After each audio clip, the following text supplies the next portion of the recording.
Hola, bienvenidos nuevamente a nuestro canal. El día de hoy vamos a hablar sobre el cáncer de páncreas. Empecemos con las generalidades del páncreas.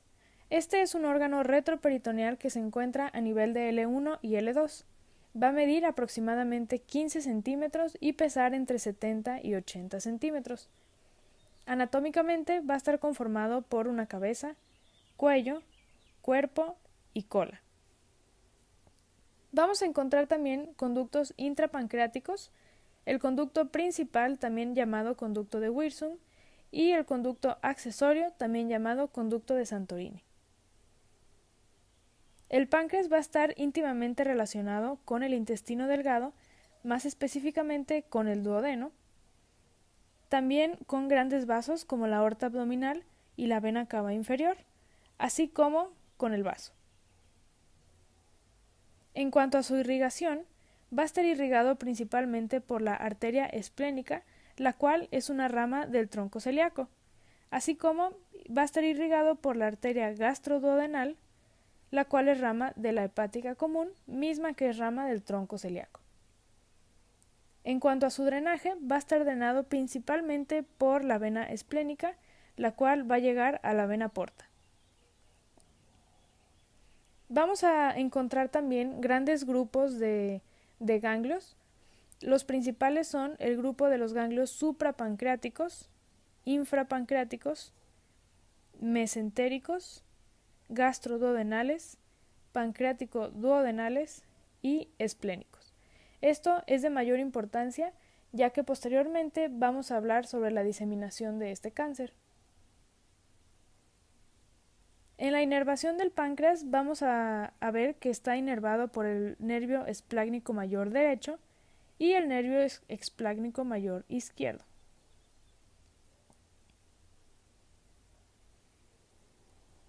Pasemos a la fisiología del páncreas. Tiene una función exócrina y una función endócrina. Dentro de la función exócrina vamos a tener muchas enzimas pancreáticas que van a llegar al duodeno a través de los conductos ya mencionados. Estas enzimas van a ser producidas en los acinos pancreáticos, los cuales van a conformar el 90% del páncreas. Dentro de la función endocrina tenemos los islotes de Langerhans, que van a conformar el 10% restante. Tenemos de 1 a 2 millones de islotes, los cuales van a conformar el parénquima pancreático o el tejido funcional pancreático, y tenemos mayor cantidad de islotes de Langerhans en la cola. En la función exócrina mencionamos que va a estar conformada por las enzimas pancreáticas, las cuales vamos a dividir en 4 grandes grupos.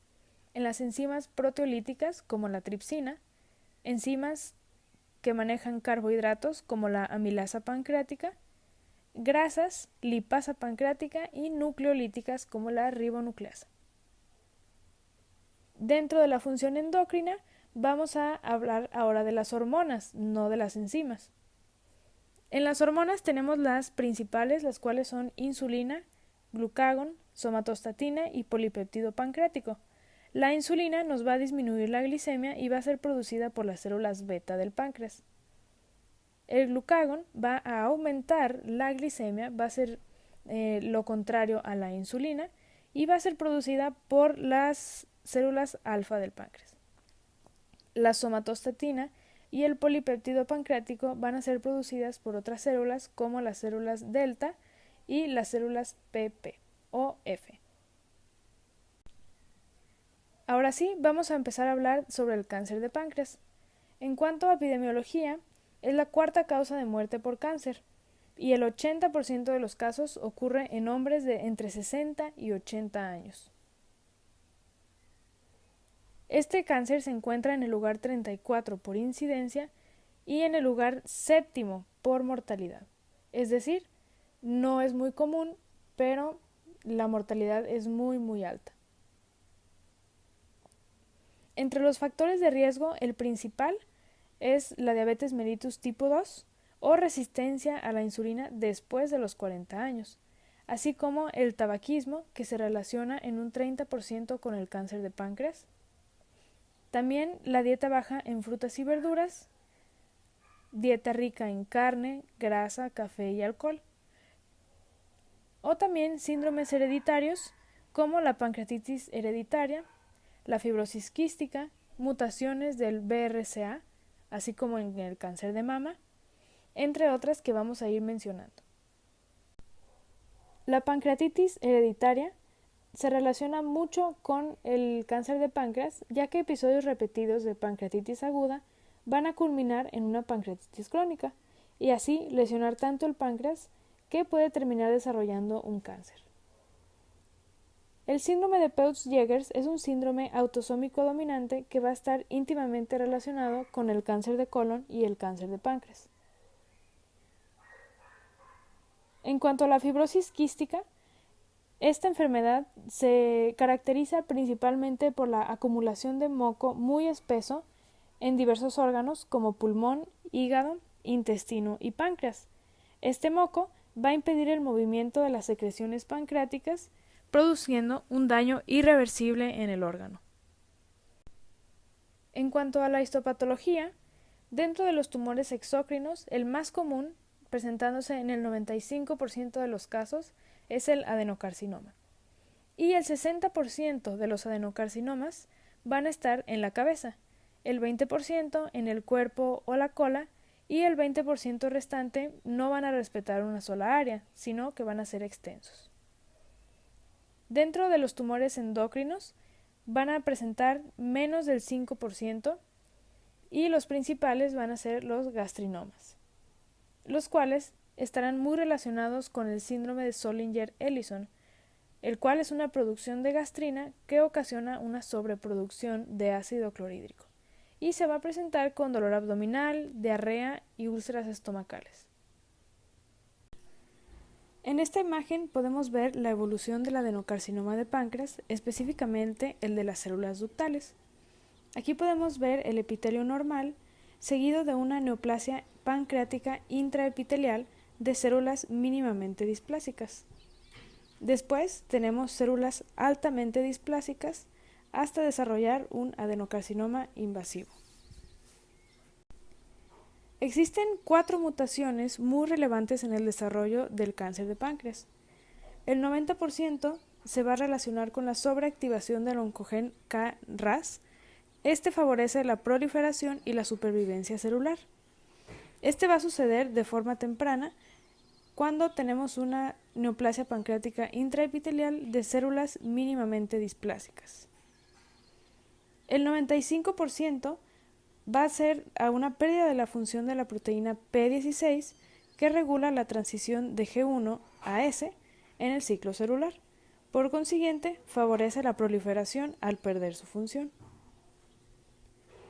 El 75% se relaciona con la pérdida de la función del gen supresor de tumores P53. Esto debilita la vigilancia del daño del ADN como vía importante de apoptosis. Y por último, el 55% se debe al gen supresor DPC4. Este va a provocar señalización aberrante del receptor de superficie celular TGFB, que es un inhibidor del crecimiento. Del 60 al 70% del cáncer de páncreas va a tener una diseminación por extensión directa, es decir, el tumor va a crecer tanto que va a llegar a otros órganos. Los órganos mayormente afectados van a ser estómago, duodeno y colon transverso. Por otro lado, también se va a diseminar vía linfática a los grupos ya mencionados en la parte de anatomía, como los grupos de los ganglios suprapancreáticos y pancreático-duodenales. En cuanto a la vía hematógena, el 70% de la diseminación de este cáncer se va a ir al hígado. ¿Por qué? Porque habíamos comentado que el páncreas es drenado por la vena esplénica, la cual drena a la vena porta directo al hígado. Y por último, también tenemos esta vía de diseminación llamada transcelómica. Especialmente se va al peritoneo, que es el segundo sitio de invasión extranodal. Vamos a hablar ahora sobre las manifestaciones clínicas. Es importante aclarar que transcurren de 4 a 9 meses para hacer el diagnóstico, ya que se subestiman mucho los síntomas. Tenemos una triada sugestiva del cáncer de páncreas, la cual es muy inespecífica, que se conforma de pérdida de peso, ictericia y dolor abdominal. En cuanto a la pérdida de peso, vamos a ver que es el tumor del tubo digestivo que afecta más al estado nutricional. Se dice que al diagnóstico los pacientes ya perdieron más del 14% de su peso. Esta pérdida va a aumentar de forma progresiva y a su muerte van a haber perdido cerca del 25%. La ictericia también va a tener otros síntomas relacionados, como son la acolia, la cual es pérdida de la coloración en las heces, coluria, la cual es orina oscura o también llamada orina en té o en cerveza, y prurito. El dolor abdominal también va a ser muy común y va a tener un inicio insidioso, es intermitente y cada vez más intenso. Va a estar irradiado a ambos hipocondrios y a la espalda. Mencionan los pacientes que es un dolor tipo cinturón. Este va a aumentar en las comidas, es decir, es un dolor postprandial, y van a tener los pacientes también sensación de plenitud. Este dolor se atribuye a la invasión de los plexos celíacos y mesentérico. La hepatomegalia está presente en el 60% de los pacientes con cáncer de páncreas y es ocasionada por colestasis e infiltración grasa en el hígado. Podemos observar también el signo de Courvoisier en el 25% de los pacientes. Este signo es la vesícula palpable indolora, como vemos en la imagen.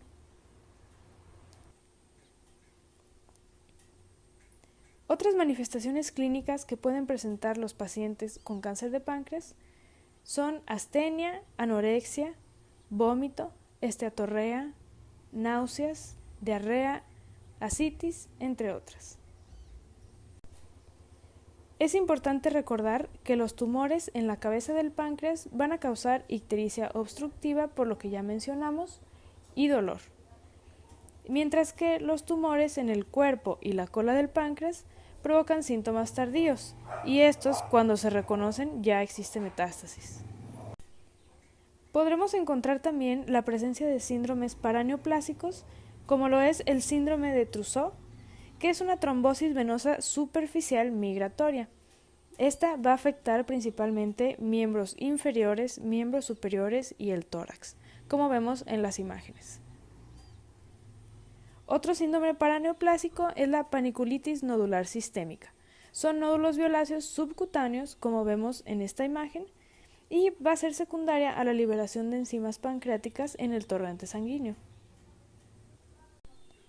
Para el diagnóstico de esta enfermedad, vamos a empezar con una historia clínica completa, un interrogatorio basándonos también en los antecedentes personales, en los antecedentes familiares, así como un examen físico completo enfocado a datos sugestivos de enfermedad metastásica, porque recordemos que este tipo de cáncer se diagnostica muy tardíamente.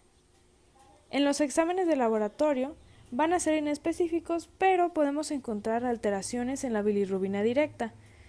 Esto va a reflejar una ictericia obstructiva.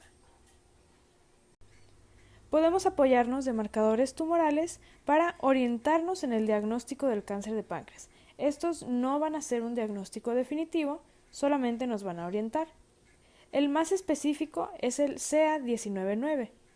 El 80% de los pacientes con CA199 alterado presentará cáncer de páncreas, mientras que el 1% va a presentar alguna patología benigna. También podemos usar el antígeno carcinoembrionario, del cual el 80% de los pacientes con el antígeno carcinoembrionario alterado va a presentar cáncer de páncreas, pero el 40% va a presentar alguna patología benigna. La alfa-fetoproteína también nos puede orientar, pero solamente el 25% de los pacientes con alfa-fetoproteína alterada va a presentar cáncer de páncreas.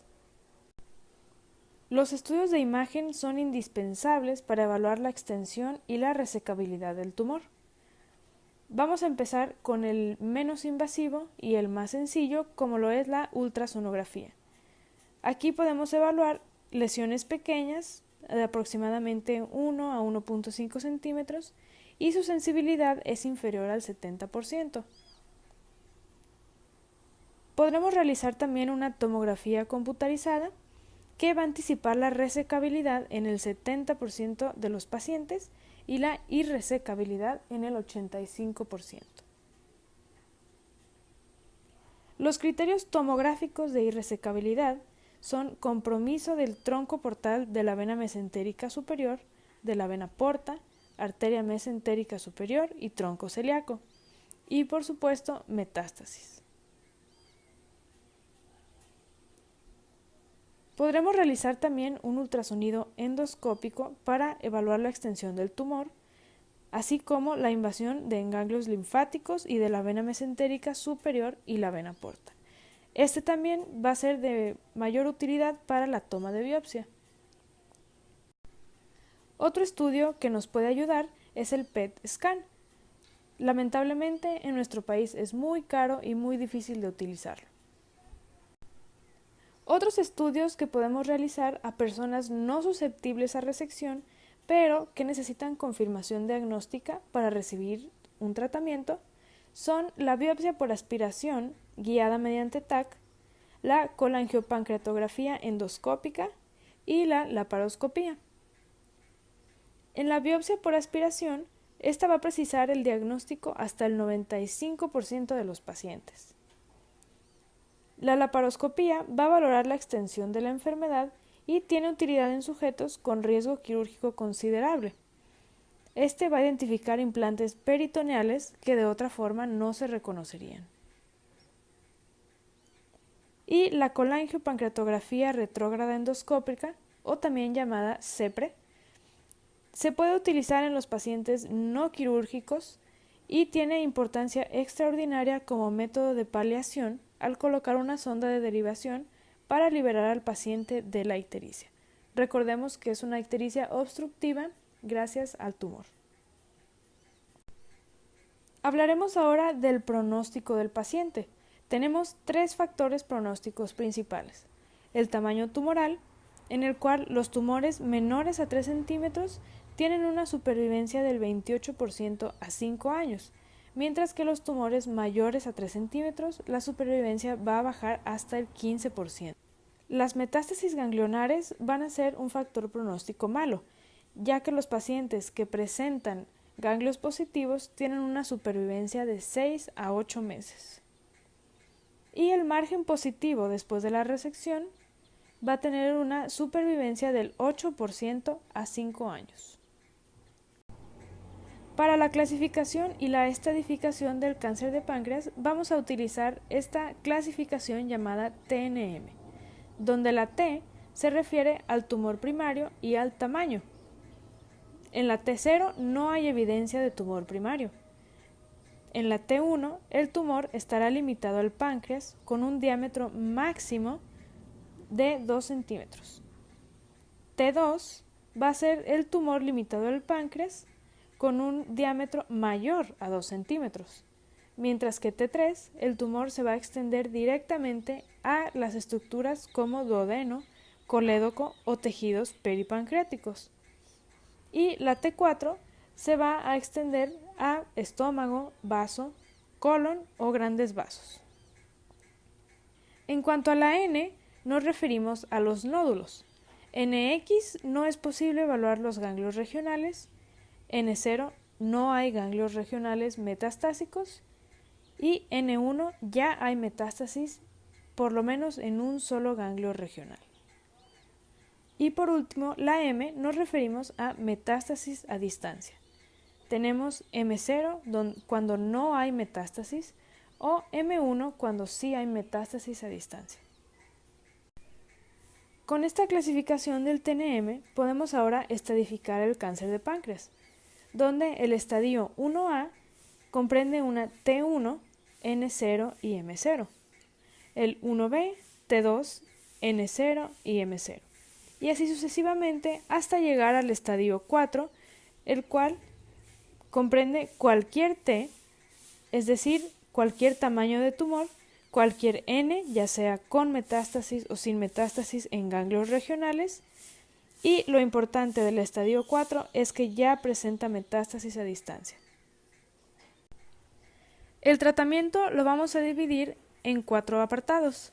Primeramente vamos a hablar del tratamiento por estadios, después del tratamiento de la enfermedad resecable, luego de la enfermedad local avanzada para terminar con la enfermedad metastásica. El tratamiento recomendado en el estadio 1 del cáncer de páncreas es la resección quirúrgica, pero solamente el 20% de los pacientes va a tener un tumor resecable.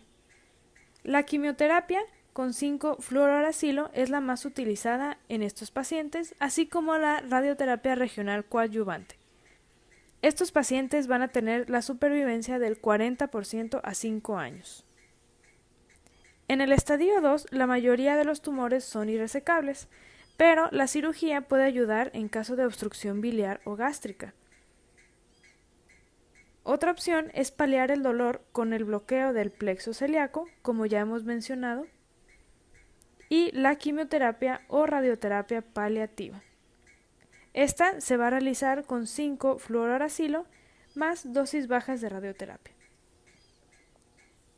En cuanto al estadio 3, ya no es resecable el tumor, puede haber opción de cirugía paliativa y quimio-radioterapia con 5-fluorouracilo.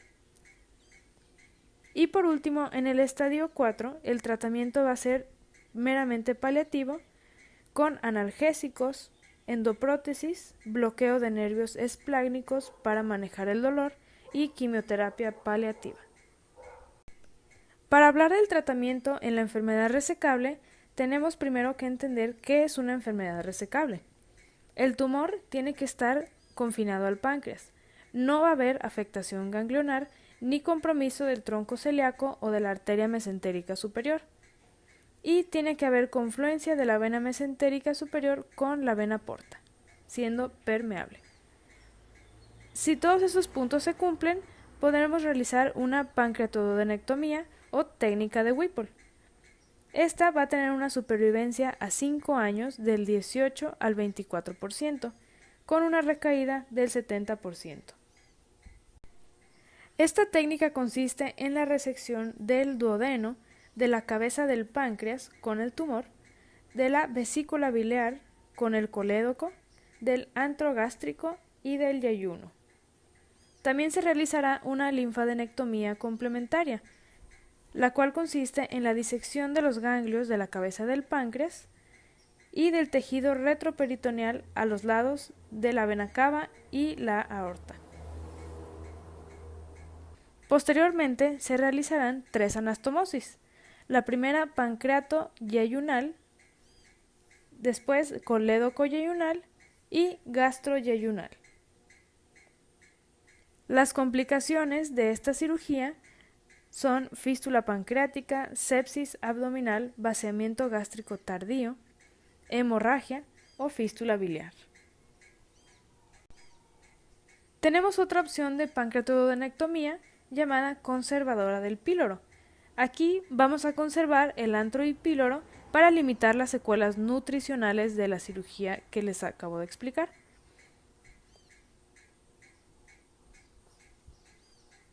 Para el tratamiento de la enfermedad local avanzada, el 15% de los pacientes va a ser susceptible a extirpación, mientras que el 45% sufrirá de metástasis a distancia en el diagnóstico.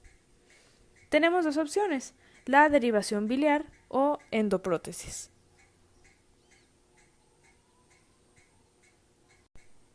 Dentro del tratamiento farmacológico, será meramente paliativo y se puede ofrecer quimioterapia a pacientes con buen estado funcional. Podemos utilizar el 5-fluorouracilo o la gemcitabina. Es el fármaco de elección y hay una mejora de los síntomas y mejor supervivencia. Para el seguimiento de estos pacientes, debemos de hacer una consulta cada 2 o 3 meses con los siguientes estudios: examen físico completo, radiografía de tórax, pruebas de función hepática y tomografía axial computarizada. Todo esto para vigilar en caso de que el paciente empiece a hacer metástasis. Y por último, hablaremos sobre el pronóstico. En caso de los pacientes que tuvieron una resección exitosa, la supervivencia a 5 años es del 10%. No hay datos de supervivientes a 4 años entre los pacientes con metástasis a distancia. Y la sobrevida media sin ganglios es de 12 a 18 meses. Esto fue todo sobre el tema de cáncer de páncreas. Cualquier duda, estaremos atentas a los comentarios. No olviden de darle like y suscribirse a nuestro canal.